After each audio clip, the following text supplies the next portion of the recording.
2.5 kg ಹೋಗಿರಬೇಕು. ಅದರಲ್ಲಿ ನಮ್ಮದು 50 gram ಇಕ್ಕಿದ್ವಿ.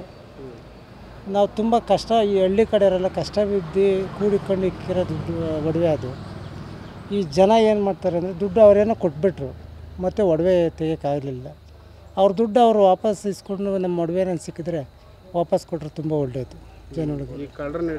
ಹಿಡ್ದಿದ್ದಾರೆ sir, ಕಳ್ಳರನ್ನ ಹಿಡ್ದಿದ್ದಾರೆ, ನಮ್ಮ ಪೊಲೀಸರೆಲ್ಲ ಹಿಡಿದಾರೆ. ಹೌದು, ತುಂಬ ಅನುಕೂಲ ಆಗ್ತೈತೆ. ಮತ್ತೆ ಒಡವೆ ಕೊಡ್ತಾರೆ ಸರ್. ಅವಾಗೇ ಒಂದೂವರೆ ವರ್ಷ ಆಗಿರ್ಬೋದು. 1.5 ವರ್ಷ ಆಗಿದೆ ಸರ್, 1.5 ವರ್ಷ ಆಗಿದೆ. ಮತ್ತು ಅವರು ಹುಡುಕ್ತಾನೆ ಇದ್ದರು ಪಾಪ ಪೊಲೀಸರನ್ನು, ಆದರೂ ಸಿಕ್ಕಿರಲಿಲ್ಲ.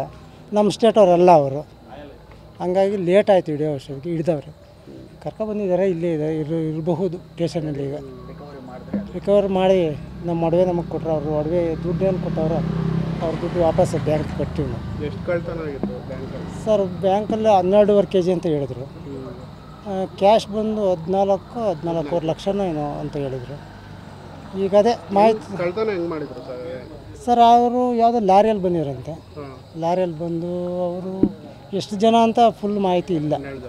12 ಜನ ಅಂತ ಹೇಳ್ತಾವ್ರೆ. ಇಲ್ಲಿಗೆ ಬಂದಿದ್ದು 4 ಜನ ಬಂದಿದ್ದಾರೆ. ಅದೇ ಮಾಮೂಲಿ ಬ್ಯಾಂಕಲ್ಲಿ ಹೋಗೋರು. ಇಲ್ಲಿ 9-10 ಗಂಟೆ ಆಯಿತು ಅಂದರೆ ಯಾರೂ ಇರೋಲ್ಲ ಸರ್, ಹಳ್ಳಿ ಕಡೆ ಅಲ್ವಾ.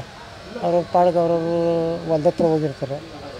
ಹಂಗಾಗಿ ಹೊಡೆದು ರೋಲಿಂಗ್ ಸೆಟ್ರೆಲ್ಲ ಹೊಡೆದು ಒಳಗಡೆ ಹೋಗಿ ಗ್ಯಾಸ್ ರೇಟ್ರಲ್ಲೇ ಮಾಡಿ ಎಲ್ಲ ಒಳಗಡೆ ಹೋಗಿ ಎತ್ಕೊಂಡು ಹೋಗಿದ್ದಾರೆ. ಲಾಕರೆಲ್ಲ ಹೊಡೆದಿದ್ದಾರೆ. ಅಂದರೆ ಫಸ್ಟ್ ಟೈಮ್ ಅಲ್ಲ ಬಂದಿರೋದವರು, ಬೇಜನ್ ಟೈಮ್ ಬಂದು ಬ್ಯಾಂಕ್ ಕಡೆ ನೋಡಿಕೊಂಡು ಹೋಗಿ ನಿಗಾ ಮಾಡಿ ಯಾರು ಎಷ್ಟೊತ್ತಿಗೆ ಮಲಗ್ತಾರೆ, ಇಲ್ಲಿ ಯಾರು 10 ಗಂಟೆ ಮೇಲೆ ಓಡಾಡ್ತಾರೆ ಅನ್ನೋದು ನೋಡಿ ಇದು ಮಾಡೋರು ಅಷ್ಟು. ಈ ಬ್ಯಾಂಕ್ ಅವ್ರಿಗೆ ಏನೇನು ಒಡವೆ ಬಂತು ಅಂದರೆ ನಮಗೆ ಕೊಟ್ಟರೆ ಅವ್ರ ದುಡ್ಡು ಅವ್ರಿಗೆ ವಾಪಸ್ ಕೊಟ್ಟು ನಮಗೆ ತುಂಬ ಅನುಕೂಲ ಆಗ್ತಿತ್ತು ಅಂತ ಕೇಳ್ಕೊತಾ ಇದ್ದೆ.